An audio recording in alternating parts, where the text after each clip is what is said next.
What's going on, people? We are Tottenham TV. West Ham won, Tottenham won, and it just was a game of pretty much nothingness today. It was a game that, you know, you just wanted it to get to the end of it. It was actually so frustrating watching it. Like, we take the lead with a nice goal, to be honest. Ball goes over the top.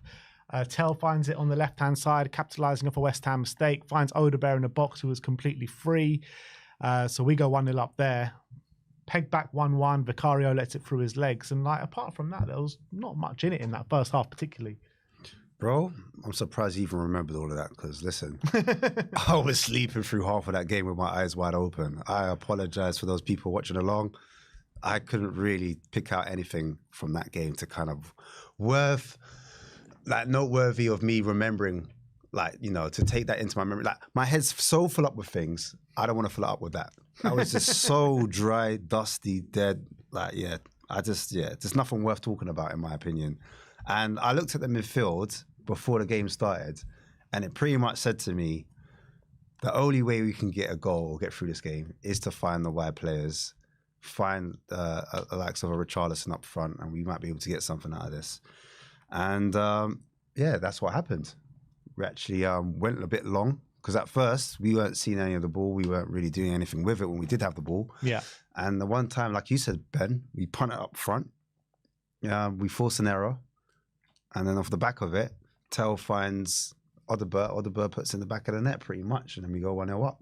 Yeah, and you can talk. Let's talk about that midfield as well, because you mentioned Bissouma, Sarr, Kulusevski. I don't think any of them had a good game, to be honest, today. I thought Kulusevski, every time he was winning fouls and giving away fouls. It was just so stop-start every time Kulusevski came anywhere near the ball. And I thought his control, his touch looked a bit off it today. Yeah, you said Kulusevski. I call him Clunky Zveski. You know what I'm saying? He was clunky in midfield.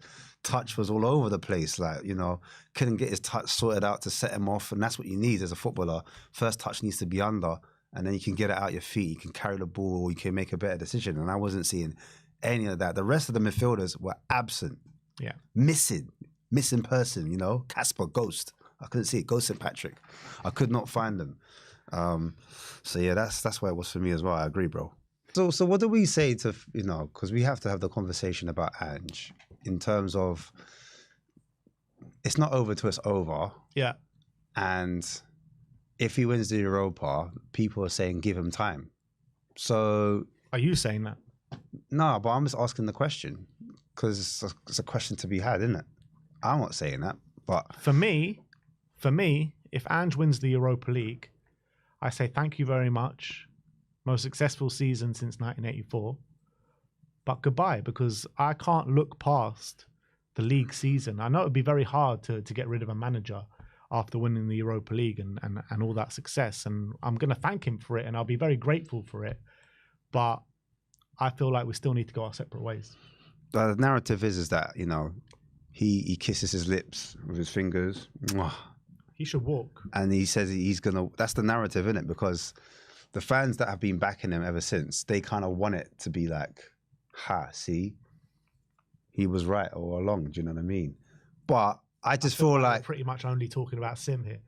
Nah, there's other fans. It's not just Sim. There's other fans as well. But I do honestly think that in Europa, we've played completely different to how traditional Ange ball has been played. Yeah. And so does Ange want to move forward with that style of play going into the season? Because when I listen to the pressers, some people are like, don't listen to the pressers. He's talking whatever. He's doing PR, blah, blah, blah. But he's like, I haven't changed anything. I'm still playing the way I want to play. Like, I haven't done anything different. Like, well, the players aren't implementing it the same way then, are they? Yeah, definitely not. Do you know what I'm saying? So someone's telling Paul Keys. Yeah. I don't know if it was him or the players are just doing their own thing. I can't put my finger, or I can put my finger on it. They're definitely playing different when it comes to Europa. And even we won 3-1, right? Yeah. And the presser afterwards, the energy wasn't the same, in my opinion. I don't feel like he was as exuberant. You know why? It was because of that goal at the end, and he knows that this game should have been beyond all doubt. And I'll tell you what, I was at the stadium that night, and the stadium was buzzing throughout. Yeah, buzzing. I haven't seen it like that for a long time. I heard it was on levels. Before the game, during the game. As soon as that goal goes in, people were streaming out at the end. people knew so that was a significant goal to concede. Yeah, he felt and that. you know, on the face of things, yeah, you're taking a 3-1 lead in the semi-final, all great, yeah. You're going into the second leg with a 2-goal lead. You know, you got a massive advantage. But we know, first of all, in hindsight, now you're looking at it, Maddison and Bergvall out. We didn't know about Maddison, but we knew about Bergvall. It's going to be very tough to go to a place like Bodo, and he knows it. He's been with Celtic there, and he's got battered there. You know what I mean? He knows what a hard second leg this is going to be. And I tell you what, the Bodo fans and the Bodo players were hyped after scoring that goal, and they know that they're well in this tie still. We cannot play like how we played today against Bodo. We know that, yeah. That is that.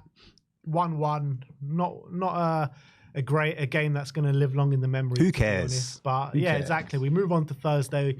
As long as we get the job done on Thursday, then this ain't going to matter today, that's for sure. So we move on to Thursday, semi-final, second leg.